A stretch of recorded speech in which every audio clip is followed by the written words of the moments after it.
Hello friends, நம்ம இன்றைக்கி இதை பற்றி பார்க்க போகிறோம்னா மல்லி வரப்போகிற எபிசோடில் என்ன இன்ட்ரெஸ்டிங்கான சுவாரஸ்யமான விஷயம் நடக்க போகுதாங்க பார்க்க போகிறோம். வாங்க வீடியோக்குள்ளே போயிடலாம்.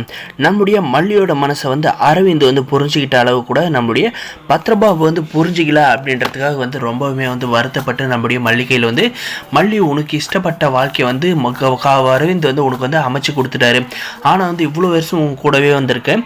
ஆனால் உன்னுடைய மனசு எனக்கு தெரியல. ஆனால் உன்னுடைய மனசை ஈஸியாக புரிஞ்சுக்கிட்டாரு அரவிந்த் அப்படின்ற மாதிரி சொல்லி பேசுகிறாங்க. அதுக்கும் போக இனிமே உன்னுடைய வாழ்க்கை இதுக்கு மேலே நல்லா இருக்கணும் அப்படின்ற மாதிரி நம்முடைய பத்ரபாபு பார்த்தீங்கன்னா வாழ்த்துறாரு. அதுவும் போக பார்த்தீங்கன்னா மல்லி இதுக்கு மேலே தான் நீ ஜாக்கிரதையாக இருக்கணும். அந்த பொதுமண்ணு கிளவியெல்லாம் உன்னை சும்மா விட மாட்டாங்க. கண்டிப்பாக பழி வாங்குவாங்க.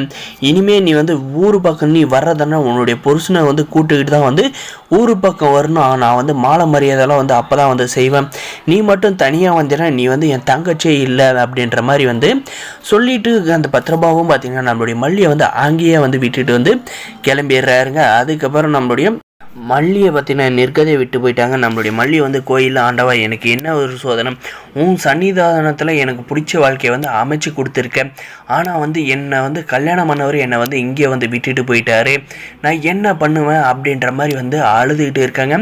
அதுவும் போக நம்மளுடைய அன்னபூர்ணி அம்மா நீ எதுக்கும் கவலைப்படாத மல்லி, உனக்கு நானும் நாகும் இருக்கோம். என்றைக்குமே உன்னை கைவிட மாட்டோம். எப்போயா இருந்தாலும் உனக்கு உதவின்னா நாங்கள் ஓடோடி வருவோம் அப்படின்ற மாதிரி சொல்கிறாங்க.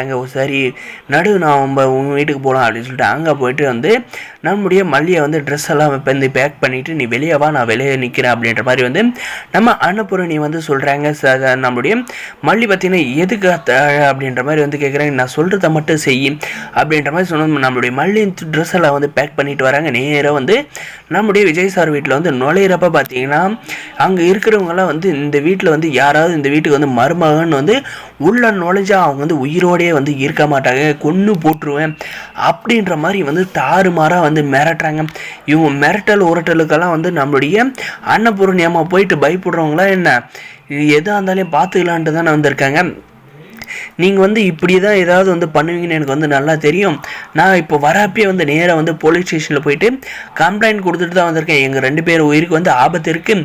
எது ஆனாலும் இந்த குடும்பத்தில் இருக்கிறவங்க தான் பொறுப்பு அப்படின்ற மாதிரி சொல்லிட்டு வந்திருக்கேன். எப்படி வசதி உள்ளே வரவா இப்படியே போகவா, நாங்கள் போயிட்டு வெளியூருக்கு போயிட்டு கூட நாங்கள் வெளியூருக்கே போனாலே போலீஸ் உங்களை தான் கேட்பாங்க அப்படின்ற மாதிரி சொன்னோம். அங்கே இருக்கிறவங்க ரஞ்சிதா இந்த பொதுமணி கிளவி இந்த நம்முடைய சித்ரா இவங்களுக்கு எல்லாருக்கும் தூக்கி வாரி போட்டுச்சு தாங்க சொல்ல முடியும். இதுக்கு மேலே ஒரு வார்த்தையாவது அவங்களால பேச முடியும். வீட்டுக்குள்ளே காலை எடுத்து முதல்ல வீட்டுக்குள்ளே காலை எடுத்துக்கும் நம்முடைய மல்லியோட வரவேற்பு வேற அளவில் இருக்குன்னு நினைக்கிறவங்க இந்த வீடியோக்கு லைக் பண்ண மறக்காது. சப்ஸ்கிரைப் பண்ணி